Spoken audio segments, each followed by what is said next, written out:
Ukraine is on the edge as it anticipates Russia's retribution. After largest drone attack, Russia is expanding its ground operations now. For the first time, Russia claims its troops have entered central Ukraine's Dnipropetrovsk region. Russian troops have pushed in from occupied Donetsk after months of attempts. The Defense Ministry claims units from the 90th Tank Division crossed the border and advanced. However, the scale is unclear. Dnipropetrovsk, a mining and logistics hub, is harder to defend than other frontline regions as it is more rural and sparsely populated. The region had 3 million residents before the war. Dnipropetrovsk is bordered by 3 regions that are partially occupied by Russia, which include Donetsk, Kherson and Zaporizhia. One of Russia's declared goals is capturing all 3 regions. It already occupies all but a sliver of a 4th region, Luhansk.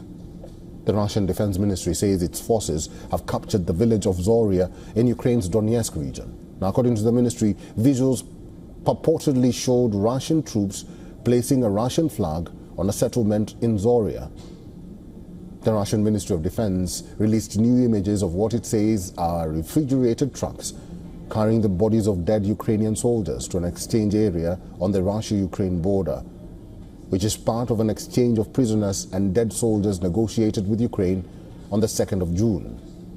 The Russian army claims to have transferred 1,212 bodies so far. The first of 6,000 they agreed to hand over. Kiev has said the exchange will take place next week and not this weekend. This comes as Russia continues to bombard Ukraine. Moscow unleashed a brutal wave of drone, missile and guided bomb attacks on the city of Kharkiv, killing at least 4 people and injuring over 60, including a baby. The strikes that started on Friday night and continued into Saturday evening triggered dozens of explosions in Ukraine's 2nd largest city of Kharkiv. Kharkiv is just a few dozen kilometers from the Russian border and has seen relentless fire since the start of the war. On Saturday evening, another wave of airstrikes hit Kharkiv's Central Park. One was a direct strike on the city's children's railway. At least 1 person was killed and 40 others were injured in that attack. Ukrainian President Volodymyr Zelensky condemned the attack, saying these are strikes for destruction of life.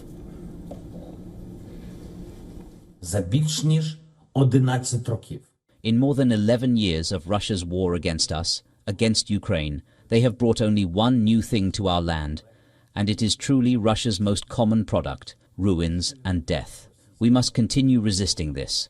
I thank everyone around the world who is helping and taking action. We cannot allow any weakening of the pressure on Russia, neither the existing measures nor those in preparation. The Russians are preparing to continue the war and are ignoring all peace proposals. They must be held accountable. Ті формати, що вже застосовані, а не ті способи тиску, що.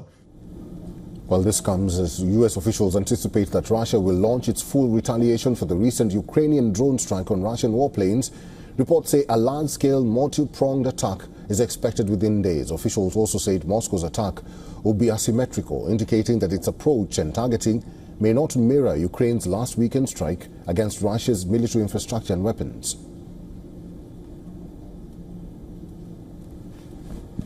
For all the latest news, download the WION app and subscribe to our YouTube channel.